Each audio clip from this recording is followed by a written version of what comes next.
Do you have any questions right now? A lot, but maybe also let some other people talk. I don't know. About. Yeah, it's like okay. I have one question. It's Okay. it's like a thing that's when I started all of this by following you. It was on I was on a trip with my brother and a good friend of mine, Right. Mikkel. He's also listening. I know. So What's his name? First name? Mikkel.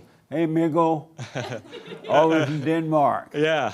So he and my brother, we were on a trip where we were in Sweden on a motorcycle trip, and all of a sudden my brother talked about some things from the Bible, and I've never been into the Bible or God or anything like that, but I've always been searching. There's always something that's been searching in me, Right. trying to be better and change my life, because it's always been a mess from I can remember.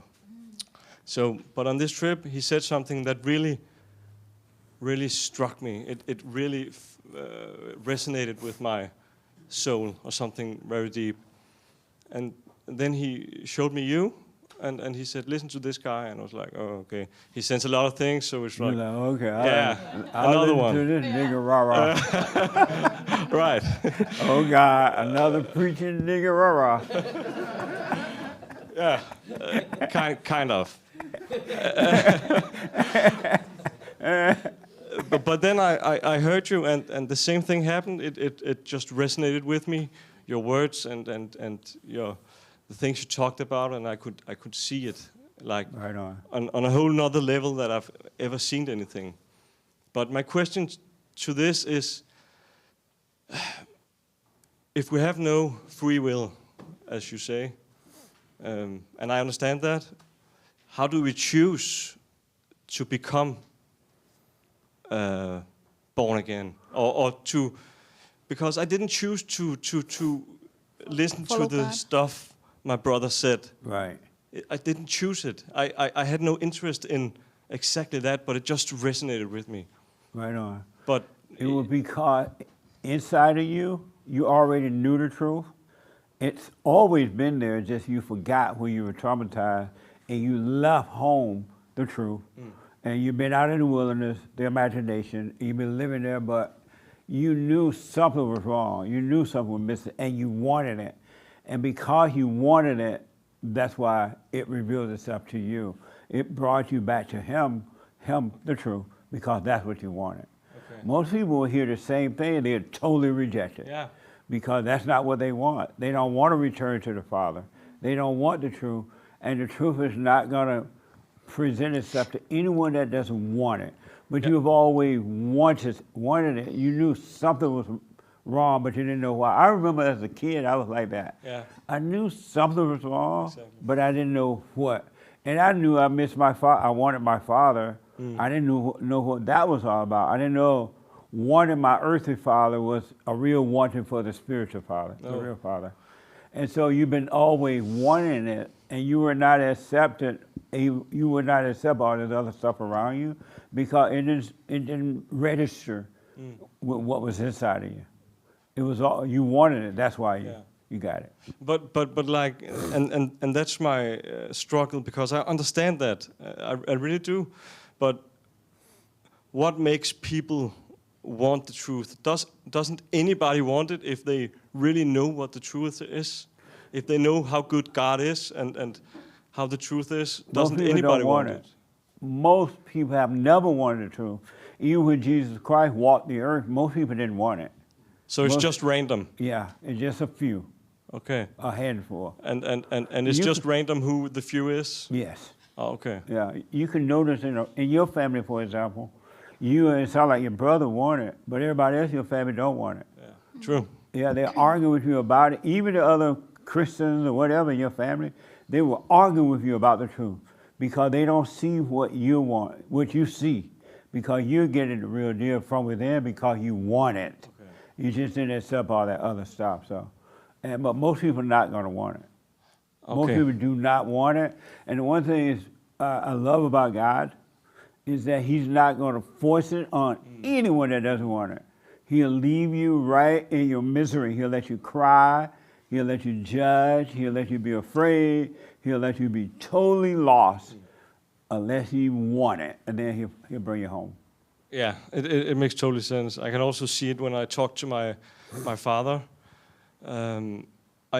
I talk to him, and sometimes he listens, and he's like, "Okay, that makes a little sense, but don't overdo it. It's like, don't do it too much. Right. Just stay in this world, so you don't go insane, and stop listening to everything." And in some points, I can see he's listening a little bit, but then it fades away, and he's like, "Never mind, I'm too old." And yeah. Well, leave him in his hell, because one thing you should never do, unless they ask. Ask. Never impose the truth on anyone. Your father, your mother, your brother, your sister, no one. You cannot do that. That's why Christ, when he healed people, healing me, they're able to see just as you can see. He said, go and tell no one. Keep it to you, and it will reveal itself to that person or people that you run into. They'll see something about you that you won't even see about yourself. You won't know that they can see it because you're not thinking that way. And they'll want to know, well, I noticed this about you. What is this or what's that? Or they'll tell you their problems or something, and you'll be able to help them, and they won't want it. But do not impose the truth on anyone. Yeah, totally. And that's also a thing I've been doing in the beginning, where I saw this and heard it. I was like to everyone, you got to see this, you got to see this. I send them a link. Nothing happens. I'm like, did you listen to it? And no, I haven't had time. And come on. And now, the only person I still struggle with and still want to impose it a little bit on is her, because I gotta deal with it if she doesn't. So, but sometimes I catch myself imposing a little too much on her, and I'm like, okay, leave her alone, because maybe she loves her hell. She does. Yeah. If she's not working, she does. And the only reason you impose it, not because you love her, it's because you want her. Yes. And you want her to be right before you get her, right? True. And that's not good, because she'll pretend she'll be what you want her to be. It'll be all pretense. And once you get her, all hell will break loose. And you'll be like, well, I thought you were doing, but no. One thing about women, they can read a man like a book. Really, without opening a book, they can read you, and they will be whatever you want them to be until they get you. And then, and after a while, you start seeing the real deal. And so you have to not want that for you. Don't want her to get better for you. If you want it at all, it's for her own soul's sake, her own freedom. You should want it for that reason. And that's also, as you say, like we are no good, and I can see it in myself. I am no good. Right. Like everything I ever want or wanted, it's for my own sake. Yes. Like if a friend called me and asked, "Do you want to help me move?" I'm like, "No, not at all." But I do it because then I have one in the bank for when I have to move. Like. That is so true, man. And it's like... that is so true. I talk to my friends about it, I'm honest, I'm saying, like... that, and they say, no, you can do good things. I say, name one. And they're like, okay, I can do this. I say, it's not good things. You're doing it to feel better, you're doing it to... gain something. Some type of hidden motivation, something you all want. the time. But now you will say just no to people. You wouldn't say yes anymore, I think. Yeah. It's completely different. Yeah. And that's also sometimes it's like when your brother want you to move for him, and you was just like no, and he was like, why? He didn't understand it, and he also like working on himself. But you said no and didn't come with an explanation.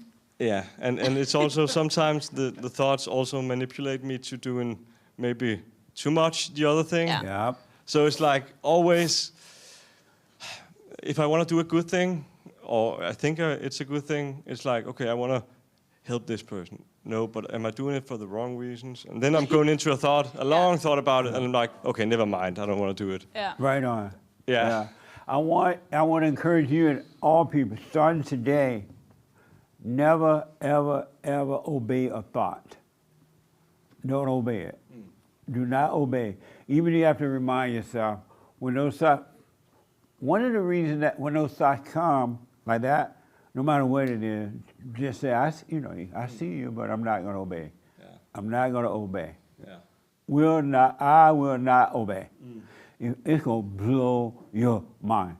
I've noticed that the reason most people are poor, or the reason people don't start, and I just realized this too, the reason they don't start businesses, or the reason they won't stand alone, because their first thought would tell them to do it, go start a business.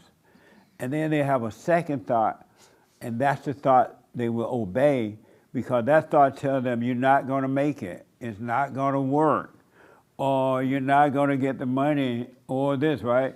And most people obey that second thought rather than just doing what they want to do and don't worry about the outcome at all. Second thoughts make you think about what if. If it doesn't work, if I don't get the money, if this. Yeah. But if people were because opportunities are always there, always there. And there's no such thing as you don't have an opportunity. The blacks are lying about that. The whites are now lying about that with the Jews. Everybody lied. They said they don't get opportunities. Opportunities are always there, but what it is, they don't take advantage of the opportunity without thinking about the outcome. Never, ever, ever think about the outcome, and the outcome will always work. It will always be amazing, and it cannot fail. The outcome will not fail because the truth is not going to fail you. Okay. When the truth tells you to do something, give you an opportunity, just do it.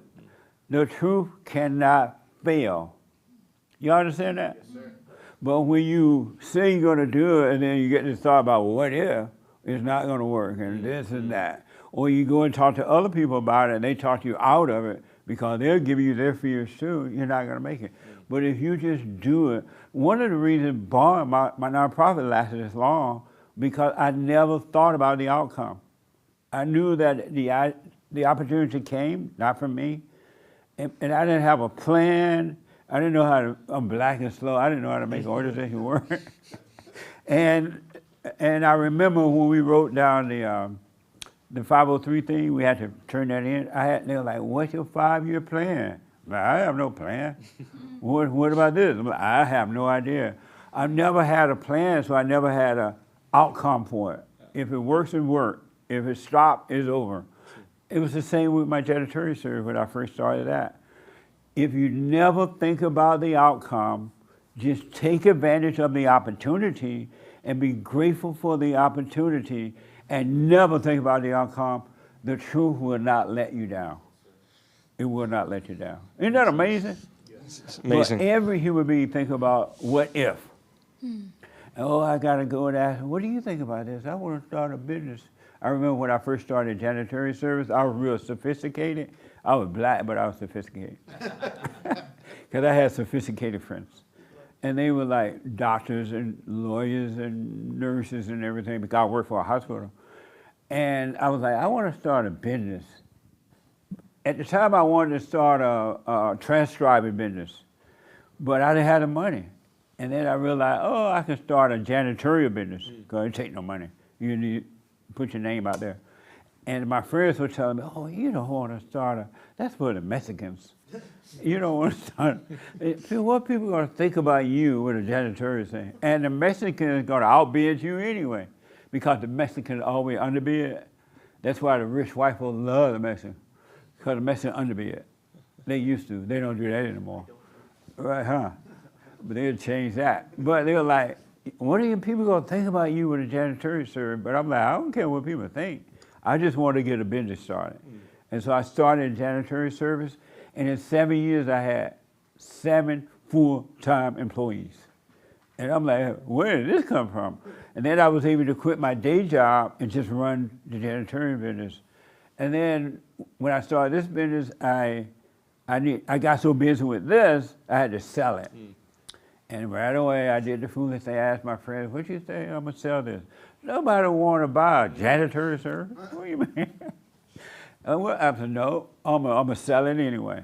And so I put the word out, and everybody and their mama, and if you're black, everybody, their mama wanted to buy it. And if you're a flat earther, up and down earth. And so I was able to sell that janitorial service. And so I split the contract. And I sold it. I made back all the money I ever spent on it, including paying my employees. I made back everything after 7 years. You got to trust the truth. And at that time, I didn't know I was trusting the truth or anything. I was just doing what's in front of me. The truth cannot fail you, but people don't trust the truth. They are afraid to trust the truth. They always trust the lie. Does that make sense to anybody? Yes. Just think about it. Every time you come up with an idea, something tells you not to, it's not going to work, this is going to happen, or you go and ask somebody else and you won't do it. Isn't that amazing? You don't trust the truth. The truth is the one that gives you the idea and the opportunity. And if you just do it, it will make it work for you. Nature will make it work. It'll happen. So always never second thought. Yeah. I will ask you something. Yeah. It was about the first question about, you said that people don't want to find God. Right. But then I was like, is it the people or is it the devil telling them? Well, it's the person.